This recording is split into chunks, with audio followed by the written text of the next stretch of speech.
Bom, quero agradecer então. Esse é mais um evento aqui que a gente está gravando um podcast pela Regional Sociedade Brasileira de Cirurgia Plástica aqui de Goiás. E hoje nós temos alguns colegas aqui que vêm falar conosco sobre a cirurgia de nariz e a cirurgia de face. Então eu gostaria que vocês se apresentassem. Por favor, doutor Jorge. Bom, eu já tenho algum tempo aqui em Goiânia, Fabiano.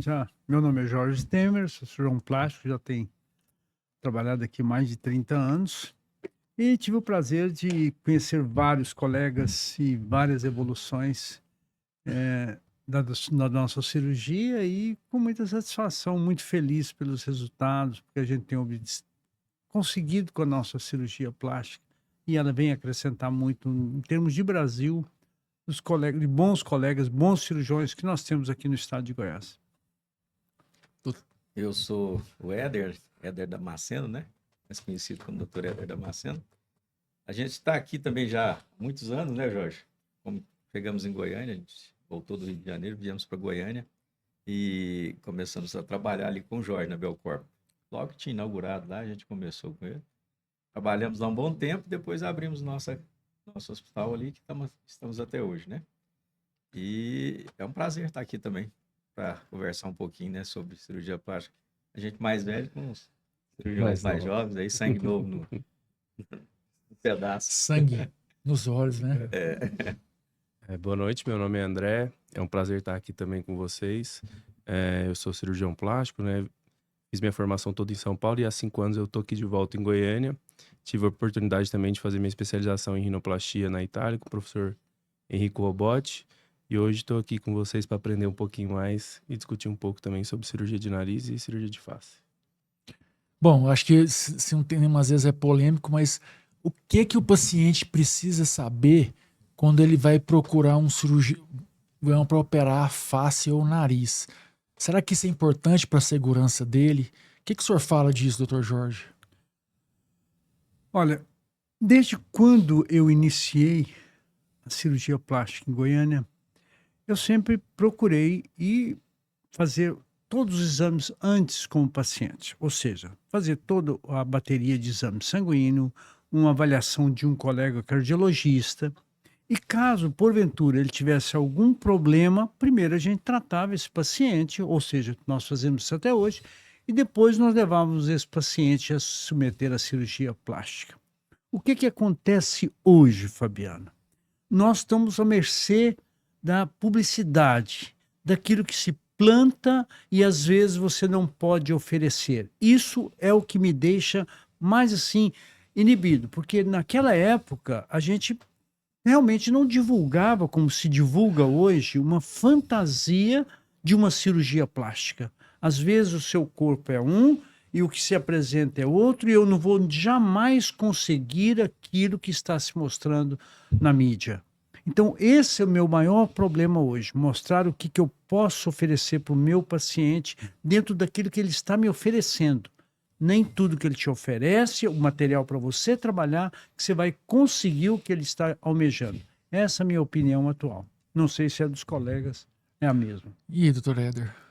Sim, eu acho que o importante para o paciente é procurar um profissional que seja competente e especializado na área que ele está se propondo a realizar a cirurgia, né?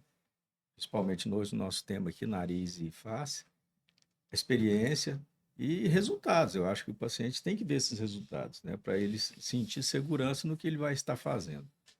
E, como o Jorge disse, eu acho que com o passar dos anos, a cirurgia veio evoluindo, veio melhorando os resultados. E hoje acho que abriu mais a publicidade para você poder, muitas vezes, mostrar na mídia esses resultados antes e depois. E melhoramos cada dia mais, as técnicas têm evoluído, têm melhorado, e a gente tem conseguido oferecer mais para o nosso paciente com resultados melhores. Mas sempre fixando, né, que o paciente de... Você operar um paciente de 40 anos, o resultado é um. Operar um de 50 é outro, 60, 70 é outro. Então, nem todo paciente vai ter um resultado tão duradouro e tão bom quanto um paciente mais jovem, com a pele melhor, com hábitos melhores, né? Então, tudo isso é importante para a gente poder analisar o paciente, e eu acho que passar isso para ele poder escolher o profissional que ele acha mais adequado para realizar o tratamento. E aí, Bruno? Não, André. André. Vou falar Eu aqui toda hora. concordo plenamente. Eu acho que Acho que o primeiro passo para o paciente, na minha opinião, é ele ter, de certa forma, uma certeza do que ele quer fazer, né? E a partir daí selecionar um bom profissional e saber também das limitações desse profissional, porque nós sabemos que a cirurgia plástica é extremamente sensível, né? Assim, cada paciente tem uma evolução diferente, tem a capacidade de ter um desfecho diferente do outro. E isso vai variar não só de técnica para técnica, mas principalmente de cirurgião para cirurgião. Então, isso que vocês estão falando com relação às limitações de cada um, dos resultados que cada um pode oferecer, eu acho que é bem por aí mesmo. O paciente tem que conhecer o que cada médico pode oferecer e esse médico tem que ser também extremamente honesto com relação a isso para o paciente poder entender e não se frustrar. Eu acho que o principal problema que a gente tem hoje, pelo menos no meu entendimento da minha carreira, que é curta, né? É essa dualidade aí entre a expectativa e a realidade do paciente. Acho que os pacientes hoje são extremamente bombardeados de informação nas redes sociais, com fotos, com tudo mais, e muitas vezes eles chegam com uma expectativa muito alta e eles acabam não entendendo que muitas vezes para aquela pele, para aquele estilo de paciente, aquele resultado que ela sempre sonhou, a gente não vai conseguir entregar. E a gente não pode também se enganar achando que vai conseguir entregar um resultado que a gente não consegue. Então, acho que é mais ou menos por aí. Eu acho que é importante ressaltar, eu estou aqui como representante, né, como presidente da Regional Goiás, é que quando você for procurar esse profissional, confirmar realmente se ele é médico e se ele tem um RQE, que é o Registro de Qualificação de Especialista, que demonstra que ele é um médico perito para fazer aquele tipo de procedimento. A gente sabe que hoje, com a divulgação das mídias, a gente tem um monte de imagens e às vezes as pacientes são atraídas por essa imagem e às vezes pode cair às vezes na mão de um profissional que não é habilitado para fazer aquele tipo de procedimento. E doutor Jorge, o que o senhor viu na cirurgia de nariz que mudou nesses últimos 30 anos? O senhor deve ter pego aí desde a parte de pitangui e agora está vendo essa questão preservadora, híbrida, estruturada. O que o senhor observou nesse período todo?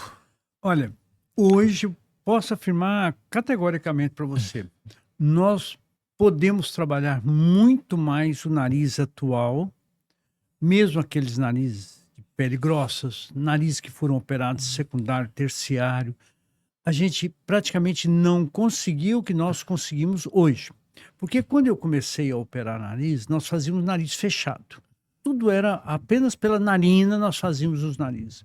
Eu fui da época do Judy, até fiquei algum tempo com ele, aprendendo a fazer nariz fechado. Depois, com ele, aprendi a fazer o nariz aberto.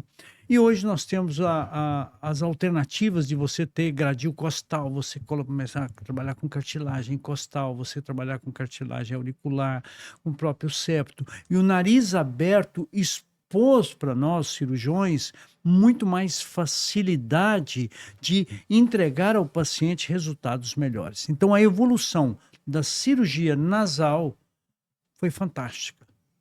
Hoje nós podemos praticamente quase que entregar de uma maneira sistemática um resultado melhor para o paciente daquilo que ele está almejando. Lógico, obedecendo dimensões, obedecendo proporções faciais, tudo isso você pode às vezes conseguir com muito mais facilidade o que o paciente está almejando hoje, com a cirurgia aberta, a cirurgia de preservação, tudo isso é muito importante. O cirurgião hoje ter conhecimento e a facilidade dele ter um conhecimento anatômico muito mais fácil, para mesmo aquele cirurgião que está terminando a sua residência, ele vem com abrangência muito maior do estado anatômico do paciente.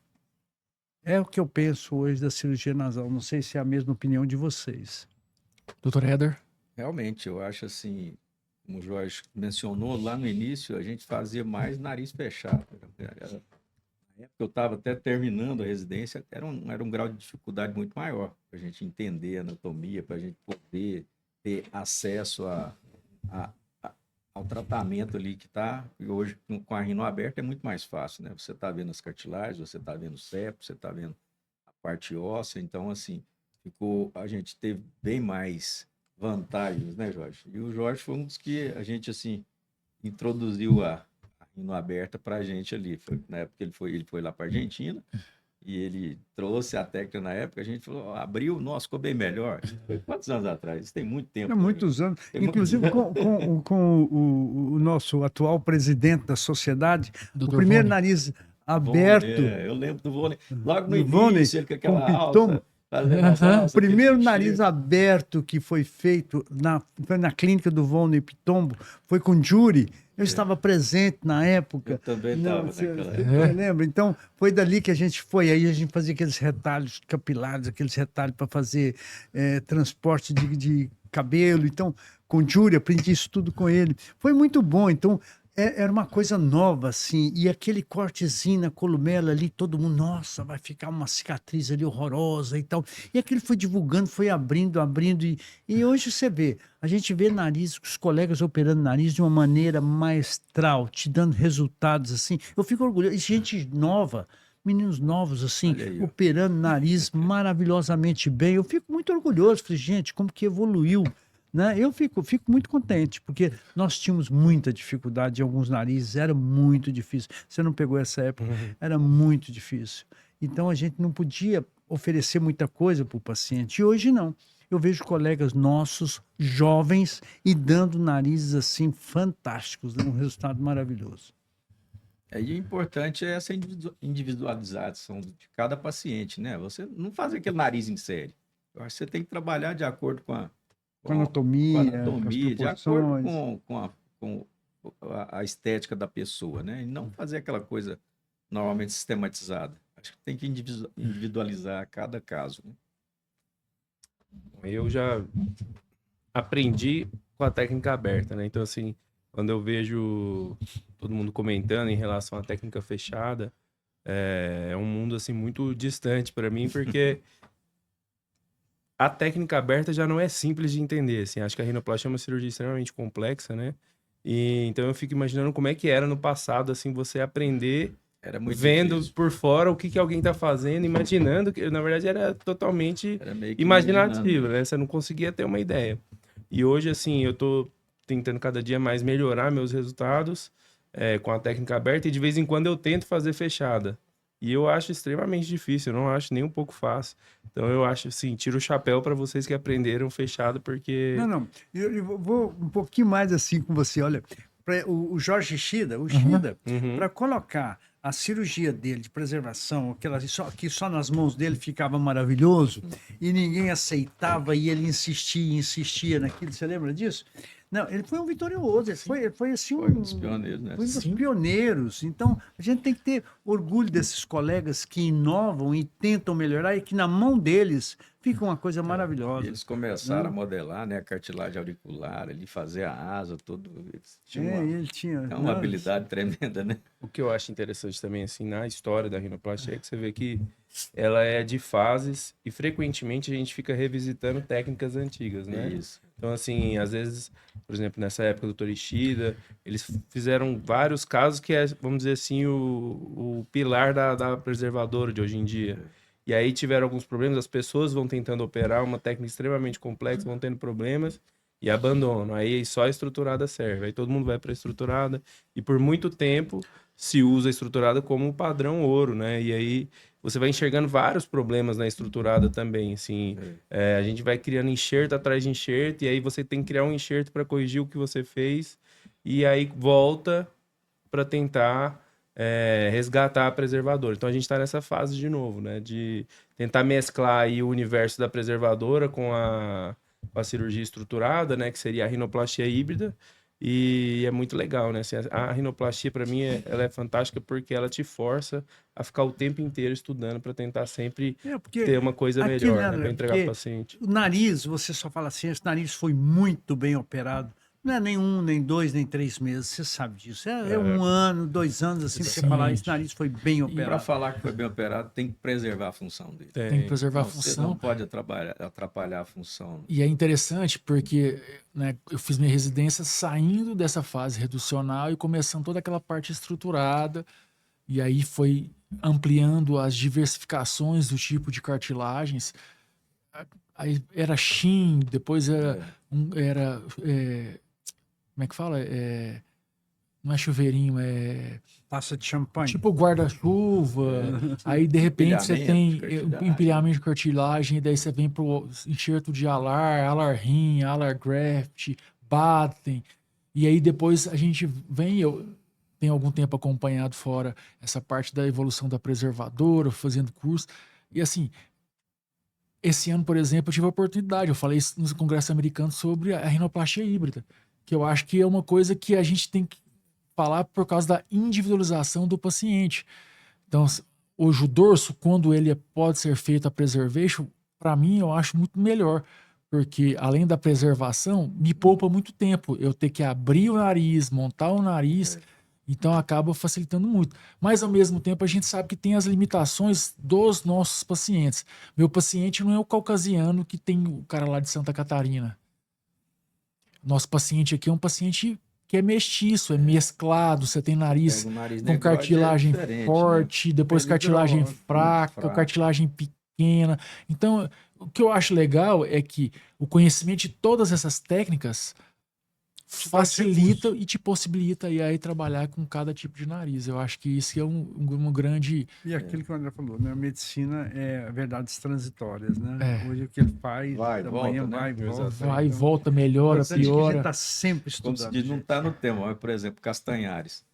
É uma cirurgia que foi feita lá atrás, né, Jorge? De repente depois volta. sumiu. Agora voltou com maior força alguns anos atrás, tá? E ainda está em alta, né? E você tem, por exemplo, essa questão... Toda técnica, quando o cara passa pelos testes de eficácia, segurança e de comprovação de resultado, ela tem que passar depois por um teste de reprodutibilidade. Talvez naquele período Ishida a gente não entendia o suficiente para poder fazer o que ele estava proporcionando a fazer. Que hoje você vê o filho fazendo, você vê o pessoal da Turquia fazendo, o pessoal na Europa fazendo, o pessoal nos Estados Unidos fazendo. Todo mundo voltou e falou assim, gente, é muito mais fácil. Verdade. Né? Na realidade, você preserva praticamente toda a estrutura nasal, você só acomoda ela. Alguns anos atrás, num congresso, né, que a gente foi lá, a gente viu essas apresentações desses meninos com essa preservação, baixando o teto nasal ali, sem fazer fratura, aquela coisa. A gente nós temos que reaprender a operar o nariz, né?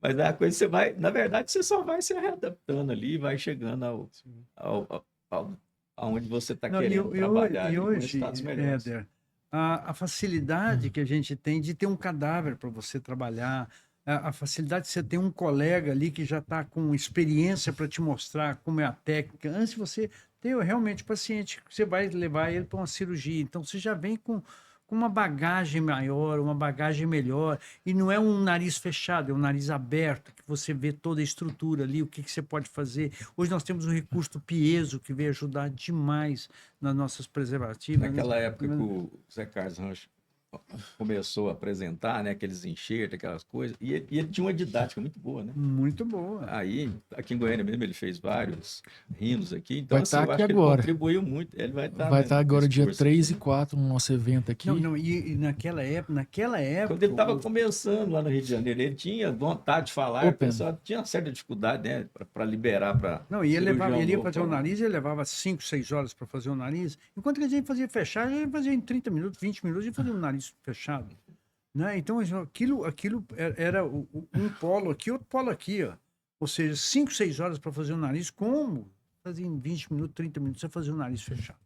Né? Então, isso tudo foi mudando, você foi adaptando. É igual a cirurgia, as nossas cirurgias Sim. de face hoje, como que mudou do conceito Sim. de cirurgia. Você vê que a coisa é mais delicada, mais minuciosa, você tem que preservar realmente os nervos, a musculatura, você tem a função respiratória, é tudo no nariz, é tudo. Né? E, doutor Jorge, o que você acha, quando você vê, o que seria o desafio do nariz para você? Qual que é a maior dificuldade hoje, aí, com 30 anos de experiência em relação à cirurgia do nariz? Qual que é o nariz que você vê e eu falo assim, não, esse nariz tem uma certa dificuldade por tal e tal e tal motivo? Nariz secundário, terciário, nariz que já foi mexido. Esse é um nariz que você tem que ir com cautelas, um nariz que você não sabe o que foi feito. Principalmente, Fabiano, esses narizes que os pacientes estão fazendo remodelação nasal. Aí introduz uma série de substâncias ali no nariz, uma série de fio. Esse nariz você entra com o pé atrás. Você entra pensando o que você vai encontrar ali. Porque aí, às vezes, você não consegue aquilo que você pretende com aquele nariz que está desestruturado, está cheio de fibrose. Aí sim, é o que eu penso. Esse é um nariz difícil para mim. A mesma coisa. Eu acho que principalmente esses produtos que têm sido injetados no nariz, aí, né? Ácido hialurônico, fios e outras coisas mais aí que injetam. Depois, na hora da gente mexer, é uma dificuldade. Eu acho que é um desafio para todos nós, né? Não sei se vocês concordam, porque o nariz, quando é Primário, operado, mesmo que seja secundário, mas se ele for preservado, não ter, né? Você obedecer os planos, fica melhor para você fazer o descolamento, para você ter o acesso. Agora, o nariz, quando está tudo aderido, quando tem aquela aderência, aquela fibrose ali, realmente é um desafio para a gente. Eu acho que a cirurgia revisional com certeza é a mais desafiadora, né? Primeiro porque por si só ela tem todos esses problemas que você está falando com relação a fibroses e também pelo desconhecido, né? A gente não sabe o que o colega fez na primeira cirurgia. Muitos desses pacientes hoje em dia que a gente tem recebido são pacientes operados por não médicos, né? Assim, a minha experiência, pelo menos do consultório, eu já operei paciente com tela de Marlex dentro do nariz, já operei paciente com PMMA, já operei paciente com prótese de silicone. Então, assim, são coisas que talvez para a nossa prática seja inimaginável, né? Quando chega no consultório, você fala assim, mas não estou entendendo, assim. Eu lembro que eu peguei uma paciente que tinha uma tela de Marlex que ela estava extruindo na região do supratipo. E ela estava ali há 2 anos com uma secreção que não parava de sair, e chegou no consultório. E eu, olhando assim, falei, cara, parece um emaranhado de fio isso aqui, né? Olhando assim pela lupa. E aí mandei pro ultrassom dermatológico para avaliar, e a colega falou assim, não tem fio, isso aqui é só PMMA. Eu falei, cara, não tem como, eu tô vendo o fio, né? E aí eu abri realmente o dorso dela repleto de tela de Marlex, e aí é um problema. Por quê? Porque, como você disse, você não sabe como estão as estruturas, é uma fibrose sem fim, e o pior, né? Que assim, você tem um sofrimento cutâneo muito grande. Então, uma cirurgia que já é difícil estruturalmente, com relação ao envelope cutâneo é muito mais difícil. Então, você tem que ter. Você trabalha sempre no limite entre não lesar a cartilagem e não lesar a pele, a estrutura que recobre. Então, realmente, a cirurgia revisional hoje em dia ela é extremamente complexa e vai ficar cada vez mais complexa, na minha É um opinião. problema sério, né? Porque quando a gente assume um paciente desse, ele passa a ser o nosso Sim, paciente. com certeza. Então, você começar a ter complicações da complicação que teve ali atrás, você acaba assumindo aquilo ali, que é uma dor de cabeça tremenda para a gente. Como dizia antigamente, né? Já se arrumar, às vezes, um albatroz, né? O paciente que vai ficar ali recorrente com você, e você lutando até passar pro Jorge.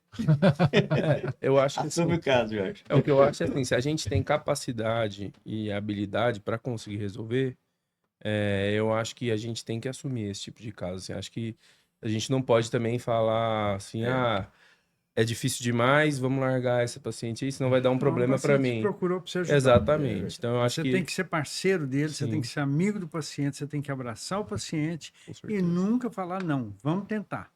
É possível, talvez naquele imediato você não consiga, mas daqui de 1 ano, 2 anos, e hoje você tem um recurso muito grande. Eu uso muito isso, não sei se vocês usam. Eu uso muita gordura, a gordura emulsificada, mesmo aquele nariz mais Espesso. cheio de fibrose, muito eu Ajuda faço a gordura bastante a soltar emulsificada, eu essa vou fibrose, né? colocando, ajuda muito com o tempo. Lógico que você não vai fazer uma coisa imediata, mas você pode fazer a gordura emulsificada naquele nariz assim, mensalmente ou de 2 em 2 meses, leva aí 1 ano tratando e cuidando desse nariz, aí você pode, de repente, você pode até reintervir. Mas assim, sempre com o pé no chão para tentar diminuir o máximo que você puder aquela fibrose, aquele Sim. estado do nariz. Então eu tenho feito muito isso, tem me ajudado muito a gordura emulsificada nesses narizes mais fibróticos. Não sei se é a experiência de vocês também. A gordura é uma opção excelente, né, para essa região, ainda mais se tiver, às vezes, uma pele mais fina, menos espessa.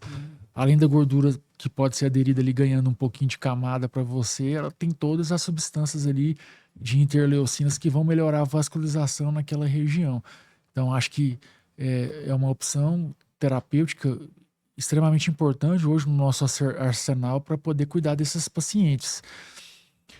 Teve algum paciente que te marcou que você fez uma cirurgia de nariz e aquele caso, sei lá, era complexo, era Vários. diferente. Mas cita um. Vários. Eu já tive vários tipos de pacientes, já tive necrose, já tive pacientes que eu tive que fazer reconstrução frontal, já tive. São 40 anos de estrada. Então, eu já tive todo tipo de paciente, gente. E agora eu vou falar para vocês. Eu sempre, eu abracei muito meus pacientes. No início, eu tive pacientes que eu fui até dormir na casa dele. Tá? O Éder sabe disso. Foi muito difícil o início. Muito difícil. Então, eu preservava o meu paciente o máximo. Ou seja, eu sempre fui parceiro do meu paciente. Sempre fui. E, assim, eu nunca falei não. Eu não vou fazer. O paciente tem que estar sempre satisfeito. Você tem que estar escutando esse paciente. O relacionamento seu com o paciente. E quando eu sinto que eu vou perder o relacionamento com o meu paciente por uma complicação, eu faço uma junta médica. Eu convido você, vamos sentar. Onde que eu estou errando? Onde eu posso acertar? Eu tenho essa humildade de ver o que o paciente está esperando. Às vezes eu não fiz certo. Às vezes eu errei em algum ponto ou eu negligenciei alguma coisa. Então eu convido vários colegas. Antes que a coisa cresça para o outro lado, eu sempre faço uma junta médica com outros colegas para ver se o caminho que eu estou seguindo é o melhor. Então eu recorro aos colegas. Vamos fazer uma junta médica e para que eu não perca o relacionamento com o meu paciente. Até pegando um gancho aqui, você que é membro da sociedade, nós temos essa junta lá. Alguém que estiver precisando desse cuidado, desse serviço de apoio, nós temos colegas que vão ajudar você em relação a isso para poder ajudar o paciente na melhor situação que precisar. E é o melhor que nós temos que fazer. O paciente, quando procura o colega, ele que assumiu a cirurgia do paciente, não deu certo, vamos ver onde nós erramos, onde nós podemos melhorar. Então, é hora de convidar os colegas para juntos fazer uma mesa, e a sociedade tem isso, oferece isso ao colega para que nós possamos fazer o melhor para o paciente. O paciente, ele quer o melhor para ele, ou seja, ele te procurou porque ele tem confiança em você. Você não pode abandonar o paciente. Importante, eu acho que a gente tem que ter essa humildade. A partir do momento que você está tendo uma certa dificuldade ali, mesmo para resolver o problema, vamos procurar, né? O Jorge, a gente já é parceiro há tantos anos, a gente tem que ter essa humildade, né?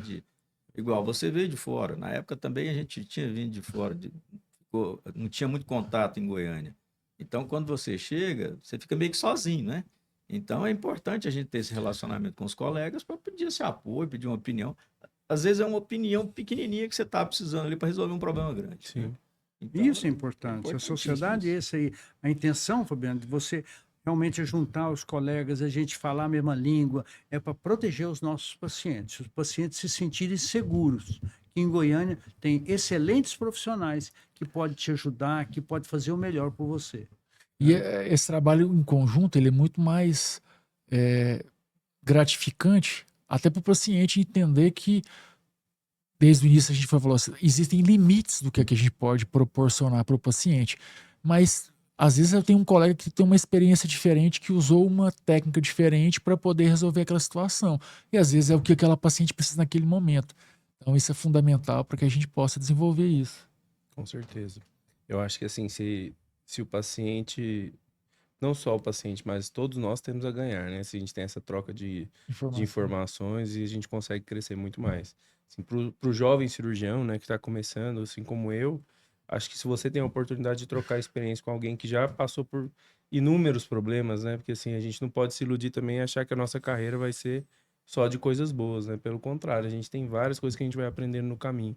Então, se a gente tem a oportunidade de conversar com alguém que já passou por um tipo de problema ou que tem mais experiência naquele determinado assunto, isso é fantástico, né? Não só para o médico, mas para o paciente que vai... Aí, Fabiano, eu tive a chance de ter vários colegas meus que passaram pela clínica, jovens. Eu sempre abracei o paciente deles e meus colegas. Eu sempre procurei estar junto. Eu falo, ó, quando ele entra na clínica, eu já falo logo, você não está sozinho. Eu estou aqui, o que você precisar, eu posso te ajudar. Eu sempre procurei fazer isso. Ou seja, porque a minha formação, o meu chefe, era assim, ele me passou isso. Eu fiz a residência, continuei operando em Belo Horizonte e ele sempre me ligava, Jorge, qualquer problema que você tiver, eu estou aqui pronto para te ajudar, e eu aprendi isso com ele. Ou seja, sempre ele estava nos ajudando, sempre. Eu trouxe isso com ele. Eu vim para Goiânia e eu fiz a mesma coisa. Ou seja, colega chegava na clínica e estava começando, abraça ele. Abraça, vê o que ele precisa e aí você cresce junto. Ó, os meninos, quando chegaram, eu chamo eles de meninos porque eu sou muito meninos também. Quando eles chegaram, realmente a gente abraçou e logo eles cresceram, montaram uma clínica maravilhosa, ficaram um bom tempo comigo e assim como eles, vieram vários, Fabiano, vieram vários. E Ou até seja, hoje a gente está junto, né? a gente está Precisou um do junto outro, e a gente tá junto, tá preserva. ali. Isso que você faz, Fabiano, de unir os colegas, isso é fundamental. Isso é bom demais, gente. Isso é excelente. Nós não somos onipotentes. Nós erramos, nós podemos melhorar. Então, medicina é isso. É procurar sempre ajudar o paciente e a gente se ajudar também. Isso aí. Nós, né, Fabiano? Fabiano, Eu- nós lá dentro deve da faculdade, né? Exatamente. Eu praticamente fiz cirurgia plástica porque eu vi os dois operando. Olha, e vocês e nunca assim- levaram o Fabiano lá na clínica, né? Ele operou lá no início com a gente lá. A gente falou, não, Fabiano, vai mais pra cima ali, tem que pegar um lugar melhor lá pra cima. É bom demais. Gente, isso aqui que está acontecendo até agora, isso aqui que o Fabiano está promovendo, esse podcast, é muito importante. Ele trazendo os colegas, trocando informação, a gente está trocando essas ideias. Isso é muito bom, gente. É Isso, muito bom mesmo. E o a gente colega- vê, igual eu estava falando, a gente viu o Fabiano na época que ele estava fazendo faculdade. Passou por ali. Ele sempre ia lá assistir cirurgia, né, Fabiano? Desde lá que ele Verdade. era estudante. Depois passou, formou, foi para residência. Ele sempre visitava nós. E hoje a gente é que suga ele. A gente que tira muita coisa do Fabiano. Que bom. Fabiano, é isso assim, assim. Fabiano, tá. Ele me deu prazer esses dias de fazer uma visita para mim, achei tão bom. Né? É muito bom ver vocês assim, lanchando e crescendo. E hoje o coisa Fabiano é boa. presidente da nossa sociedade. É um prazer Coisa para a gente. Isso é muito bom. Muito E bom. mudando um pouquinho de nariz para face, o que vocês notaram de diferenciação? O que mudou na face? Porque da mesma forma que o nariz, da mesma forma que a lipo, da mesma forma que a abdominoplastia, muita coisa, né, que vocês viram de mudança na Posso face. contar minha história? Pode, eu quero ouvir de todos, mas pode, Por claro. favor, né? É interessante, né? A gente viu os colegas, até os colegas de fora falar, né, sobre o D-plane, né? Às vezes fazia uma dissecção do SMAS. O SMAS, gente, para o leigo que está assistindo, a face ela é composta de uma pele, que é uma pele, depois da pele tem um músculozinho ali embaixo, que é um músculo aponeurótico, sabe aquele quando você cutuca a pele de um animal que treme todo? Aquele ali que nós chamamos de SMAS, que sobrou no ser humano.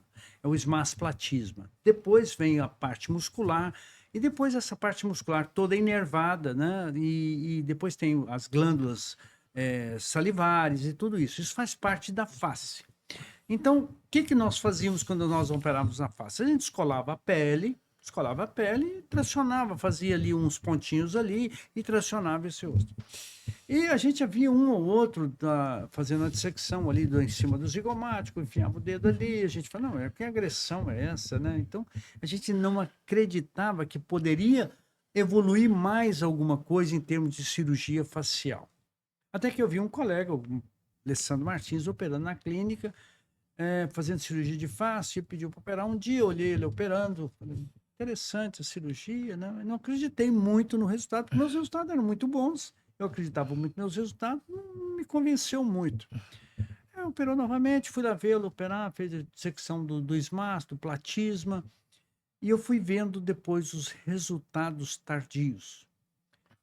A harmonia, o resultado que ele conseguia, principalmente na região nasogeniana, com o D-plane, com a região cervical. Aí ele usava o Crevase, umas técnicas diferentes. E aquilo foi me encantando os olhos. Aí eu também não deixo, né? Ou seja, ele me ensinou ali, eu já ligo para o Éder, já ligo para outro colega, eu já ligo para todo mundo. Vem cá, vocês têm que ver.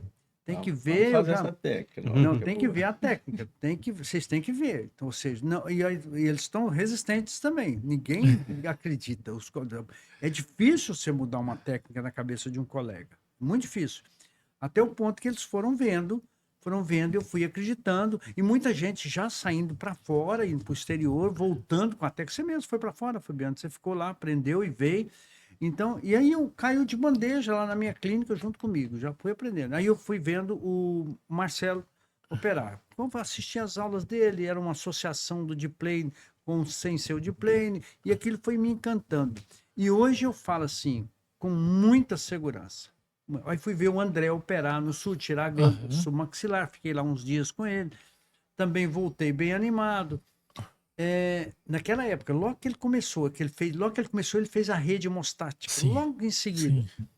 E aí eu fui vendo um mais jovem fazendo técnica, porque antigamente era o Cláudio Cardoso, o pessoal era muito resistente. Ronaldo Então, Pontes. Ronaldo Pontes, ninguém falava nisso, ou seja.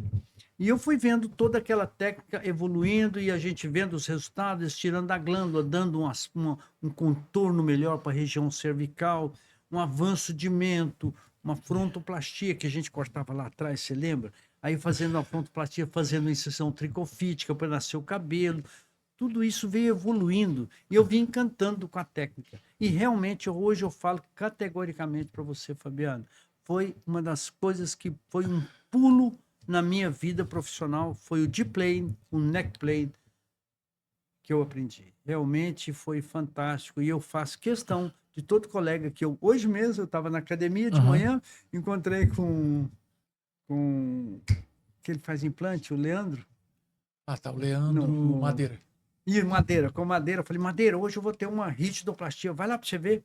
Ele ficou de ir e não foi. Por quê? Eu quero que aprenda, eu quero que ele melhore para os pacientes dele, eu quero que ele faça o D-Plane, o neck plane.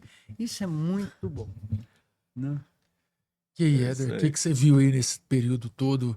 Você tem uma grande experiência em cirurgia de face. Fabiano, acho que assim, como você disse, a gente vai lá atrás, pega coisa lá de trás, chega mais na frente, vai adaptando, né? E vai agregando técnicas, vai agregando coisas que a gente... É o que ele falou, no início era só descolar para fazer aquela tração, alguns pontinhos, depois mais aplicatura. Hoje a gente já abre mais a aponeurose, descola mais profundo. Pescoço, a gente entrava, só fazia a tração, hoje você já descola, entra por baixo do platismo, faz uma tração melhor, abre aqui, tira a gordura submentaniana. Então, quer dizer, você vai agregando mais técnicas em cima daquela técnica que você já tinha. Eu acho que o princípio é praticamente quase o mesmo, né? Assim, no final das coisas, a hora que você olha o resultado parece que é o mesmo. Só que, como o Jorge disse, você tem um resultado melhor e mais duradouro, né? Então, coisas que a gente quase não fazia, né? Lip lift, eu quase não fazia. As pessoas... Porque teve uma época na nossa formação que a gente morria de medo de cicatriz. Tudo que você não podia fazer cicatriz, tinha que ser um mínimo de cicatriz, era aquela coisa toda. E quando você começa a fazer, que você vê que aquelas cicatrizes são praticamente inaparentes, ninguém percebe, né?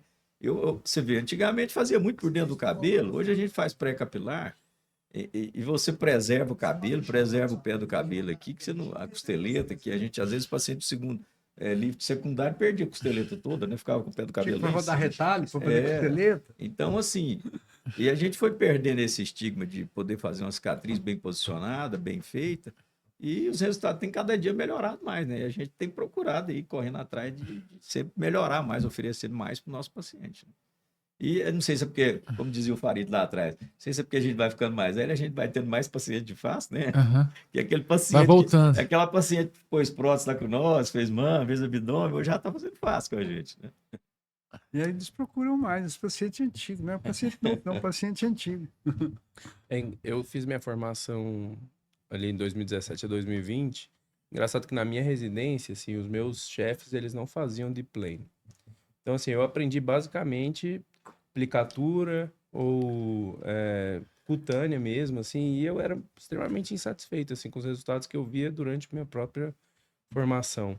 E aí, quando você sai, você vai estudando e você vai conhecendo as técnicas novas e vai percebendo, assim, que realmente a evolução, assim, tudo leva pro lado do deep plane, do deep neck, né? Só que o que eu vejo, o que eu acho que é interessante, assim, não adianta eu fazer a mesma técnica que o senhor faz, que eu acho que talvez hoje eu não conseguiria entregar o resultado de quem é mais experiente, entendeu?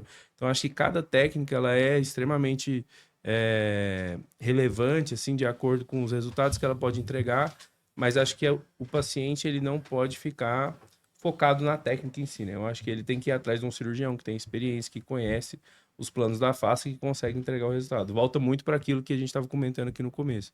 entre a gente saber mostrar para o paciente o que a gente pode entregar, independente da técnica, assim.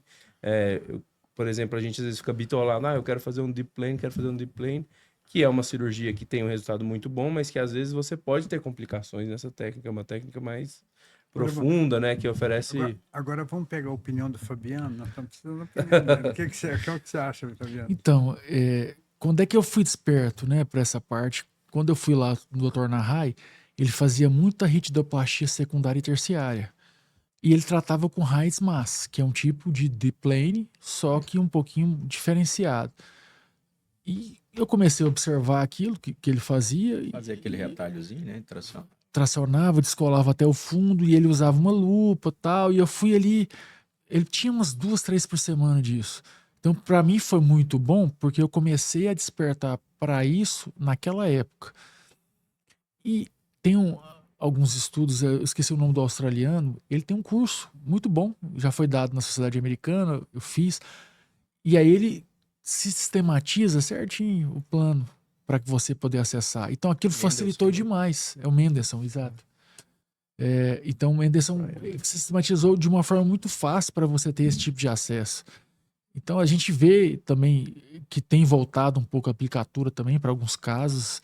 O próprio Marcelo de Araújo tem falado sobre isso, que ele diferenciou um pouquinho o deep plane para o free lift, que é uma técnica dele, mas que também em alguns casos ele tem optado para fazer a aplicatura, que ele tem observado que naquele tipo específico de paciente ele consegue um resultado também satisfatório dentro disso.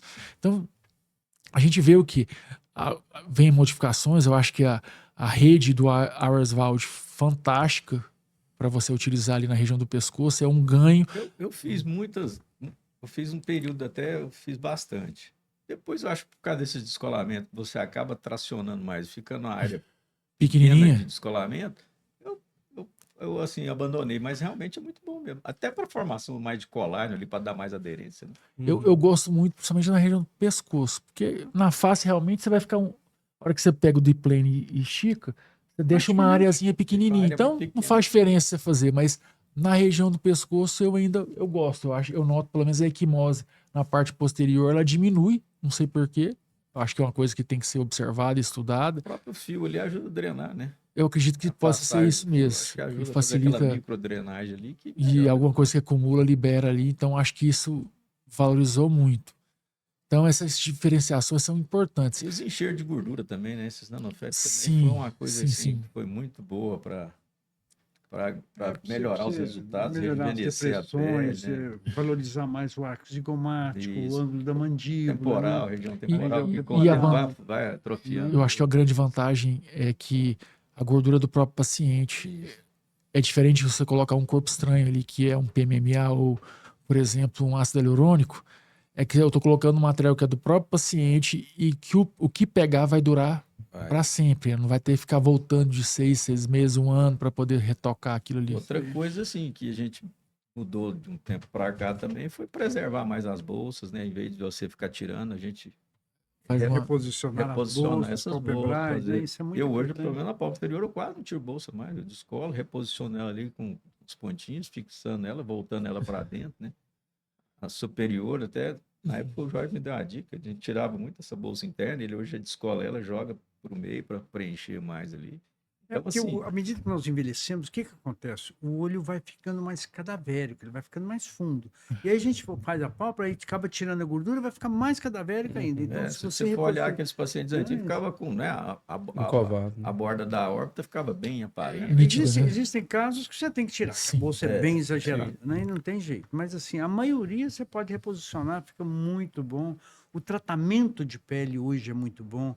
Você usar o Dimorphos, você usar peeling, você usar laser, tudo isso tem ajudado você a criar colágeno, a textura da pele muda, tudo isso acrescenta. O nanofet é fantástico. Você fazer ali o nanofet e aplicar na pele do paciente, aquilo vai aumentar colágeno, elastina. Que usava muito o plasma rico em plaqueta também, plasma né? rico PRP, né? Você lembra que foi um dos pioneiro no PRP. O Jorge foi pioneiro em PRP. Lembro que na época, Fabiano, estava lá, a clínica era pequenininha, estava lá Farid, Ronaldo Pontes, foram tudo na minha clínica lá para ver eu fazer o PRP. Porque quem trabalhava com PRP era um grupo de dentista que fazia o Eu lembro. PRP. E depois o Calista até apresentou, né, no Depois o congresso. Thalita Aí, começou a inclusive, fazer o ele trabalho junto com o dele de Jorge. titular com o PRP. PRP. Qual conselho o senhor daria para o cirurgião jovem que está começando a carreira na cirurgia plástica hoje? Humildade. Humildade. Não pense você que você é o onipotente, que você... Humildade. Sempre a humildade cabe em qualquer lugar. E aquilo que você não souber, liga para o colega, liga para outro, ele vai te ajudar, todo mundo ajuda. Não deixa a soberba subir aqui. Eu sou cirurgião plástico. Isso veio um estigma lá de trás, tem que tirar isso. Fala assim, a humildade cabe em qualquer lugar e você vai crescer. Não pense que você vai ficar milionário da noite para o dia. O profissional, ele cresce devagarzinho, devagarzinho, devagarzinho. Aí você cresce com solidez, base firme, né? Isso é meu conselho. Humildade e sempre estar sempre estudando. Nunca deixe de ir em congresso, nunca deixe de buscar conhecimento, porque medicina é isso, ela evolui muito. Então a humildade cabe sempre dentro da profissão de cirurgião plástico. Deixa eu subir aqui não. E aí, Éder, o que você daria para o cara que está começando hoje na cirurgia plástica, recém-formado? Eu acho o seguinte, tem colegas que às vezes, logo que está formado e justamente trabalha muito bem com mídia, começa a ter um volume grande de cirurgia e às vezes ele não está preparado pelo tempo cirúrgico e nem a mão ainda para estar pegando aquele volume tão grande. Então eu diria para ele, vai mais devagar, bota o pé um pouquinho menos no acelerador e que já vi falar bastante isso, às vezes aquele paciente que você não operou, você vai ganhar muito mais com ele do que aquele que você vai operar, às vezes sem indicação e por vontade de querer fazer mais do que no momento que você está podendo fazer. Então é isso, acho que ponderação. Seja mais ponderado e o que o Jorge falou, e humildade. Acho que porque quando sai, acha que está no auge do... Vamos mais devagar, né? Vamos subindo devagar cada degrau que vai chegar lá. André, e você? O que você falaria para o André de 5 anos atrás? Eu acho que tudo que eles falaram é importante. Acho que para mim, que eu sempre falo, já dei umas aulas na residência que eu falo para os meninos, acho que o principal é você escolher bem os seus primeiros casos. Eu acho que passar sufoco no começo da carreira não é bom para ninguém. Acho que você tem que tentar escolher os casos que são mais fáceis. Se você tiver a oportunidade de chamar sempre alguém mais experiente para estar junto de você nas suas cirurgias, nas suas primeiras cirurgias, e escutar, igual vocês falaram. Assim, a gente tem que ter humildade, escutar quem já passou por tudo isso, e escolher bem os casos para poder passar essa primeira fase aí com mais tranquilidade e depois começar a usar mais, tentar coisas diferentes, porque a gente ter um problema no começo da carreira é muito ruim, né? Então a gente tem que ter um pouco mais de calma, como você falou, né? E eu vi que a gente falou aqui um pouquinho sobre a questão de segurança, falou sobre questão de complicações de como cuidar do paciente, né? Abordar ele. Teve alguma pergunta sobre nariz ou face que o senhor gostaria de ter respondido? Acho que nós abrangemos tudo, né? Complicações, cuidados, pós-operatório, acho que nós pegamos tudo, né? Face, evolução da cirurgia. Acho que não. Eu falo na face, o que diferencia por que abordar o esmasioplatisma? Porque ali, entre a musculatura e o esmasioplatisma, nós temos alguns ligamentos importantes que vão envelhecendo, eles vão ficando flácidos, eles vão perdendo a consistência, então isso nos envelhece muito. E quando você tem acesso ao esmasioplatisma, você tem acesso aos ligamentos retentores. Você reposiciona esses ligamentos à posição original. Isso que difere da cirurgia que nós fazíamos antes, que era o subcutâneo. É o reposicionamento dos ligamentos retentores da face, levando-os à posição original de quando você era mais jovem. Porque nós envelhecemos, nós vamos perdendo textura óssea, nós vamos perdendo força muscular facial, nós vamos perdendo colágeno, nós vamos perdendo tecido. E o importante, esses ligamentos retentores, principalmente no arco zigomático, eles ficam muito eles perdem um pouco a anatomia. Então, quando no SMAS e o platismo, quando você opera, você reposiciona eles à posição original. É isso que eu tinha deixado de falar e eu gostaria de ter frisado mais. E aí, Éder? Não, eu acho que nós abrangemos quase tudo, né? E cirurgia plástica é como, acho que a mesma coisa do lifting, vai muito de acordo com a época também, do padrão de beleza daquela época, e a gente vai se adaptando e vai conseguindo atingir aquele resultado que o paciente está esperando da gente, que está querendo. Ele procura você com... Ele que determina mais ou menos o que você que quer fazer e você passa para ele o que pode ser feito, né?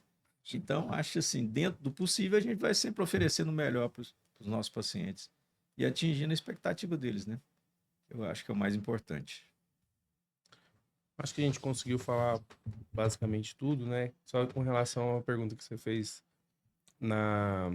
sobre o paciente que marcou assim a carreira. Não tenho uma grande quantidade de pacientes igual vocês, mas recentemente eu tive a oportunidade de operar um paciente que tem mais ou menos 27 anos de idade e era a 4ª cirurgia de nariz dele. Ele já tinha feito 3 cirurgias prévias. Ele chegou com o nariz selado no consultório e assim, ele tinha questão estética, mas a principal queixa dele era a dificuldade para respirar. E aí a gente conseguiu fazer a cirurgia e no retorno de 14 dias, assim, quando estava já bem menos edemaciado, parte de mucosa e tudo mais, ele chegou assim e falou: doutor, é a primeira vez que eu respiro em 20 anos. Uau. Olha, Então, assim, isso para mim é tudo. melhor do que qualquer coisa. é tudo. Então, isso para mim foi fantástico. Que Foi o que eu ótimo. falei lá no início. Acho que o mais importante de tudo é preservar a função do Exatamente. nariz, né? Porque não adianta ficar com aquele nariz. Antigamente era assim. Os caras falavam, não, não tem problema não. Ficando bonitinho, não vai respirar, não. Não é assim, né? Você tem que preservar a função. E o índice de exigência hoje do paciente mudou muito. Da minha época para hoje, é totalmente diferente. Hoje o paciente te procura sabendo o que quer e o que ele está procurando. O índice de Todas as de novidades. exigência técnicas possíveis. cirúrgica aumentou Tem muito. muita informação, né? Muita Muita informação. informação. Chega Ele já muito. vem sabendo realmente o que ele quer. Exatamente. Bom, infelizmente tem que chegar ao fim, o papo tá ótimo. Acredito que vai acrescentar muito aos colegas que estão nos escutando. Eu gostaria de agradecer a sua presença, doutor. Obrigado. Obrigado por ter aceitado o nosso convite, de estar contribuindo aqui.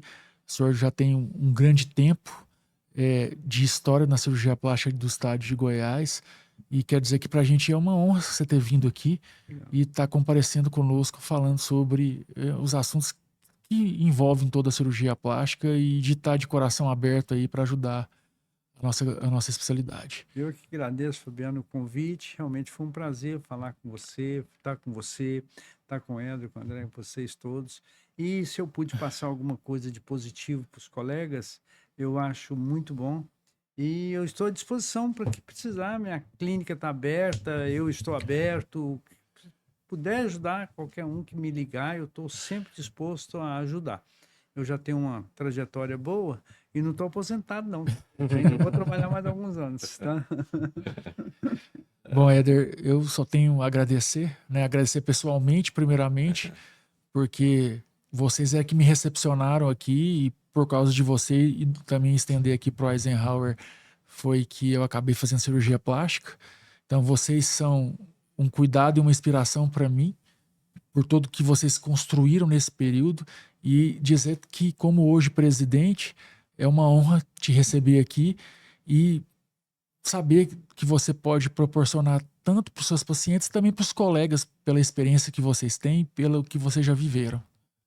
Eu fico muito feliz, Fabiano. Fico muito grato de estar aqui e de ver você hoje da presidência, que eu falei lá atrás, vendo você como um aluno, lá como estudante de medicina, e hoje está aqui na presidência, brilhando e fazendo sucesso. E sabe que você é um cara muito estudioso e que tem muito a oferecer não só para a nossa sociedade, mas para cirurgia plástica em geral no Brasil. Prazer estar com vocês aqui. Prazer, André. O Jorge já é padrinho dele. Prazer estar com ele. André, quero te agradecer pela sua disponibilidade de estar aí conosco, né? Podia estar com a sua família e você desprendeu de tudo isso para poder estar aqui conosco. Quer dizer que nós da sociedade estamos de braços abertos para vocês, né, cirurgiões jovens, naquilo que vocês precisarem na jornada, no caminho, seja para perguntar alguma coisa, seja precisar algum de suporte dentro da sociedade, nós estamos abertos e a sociedade também é de vocês e, sem dúvida nenhuma, vocês é que vão construir a sociedade muito melhor do que a gente já fez, porque vocês vão estar vendo coisas que às vezes a gente ainda nem enxergou. Tá? Muito obrigado pelo comparecimento. Eu que agradeço, assim, para mim foi uma honra estar aqui, poder participar dessa roda de conversa, né? Poder falar um pouco da minha curta experiência, mas aprender muito mais com vocês aqui hoje. Acho que é um espaço extremamente válido e importante, né? Não só para quem está começando, mas também para quem já está um pouco mais na frente, dar um pouco da sua experiência Já vou aqui, me né? indicar alguns narizes, né? Pode indicar por terciária. Já vamos, Pode você indicar. espera que eu já vou te indicar alguns. Pode indicar. Por favor, obrigado. Que bom. Obrigado, gente. Aí, gente, obrigado.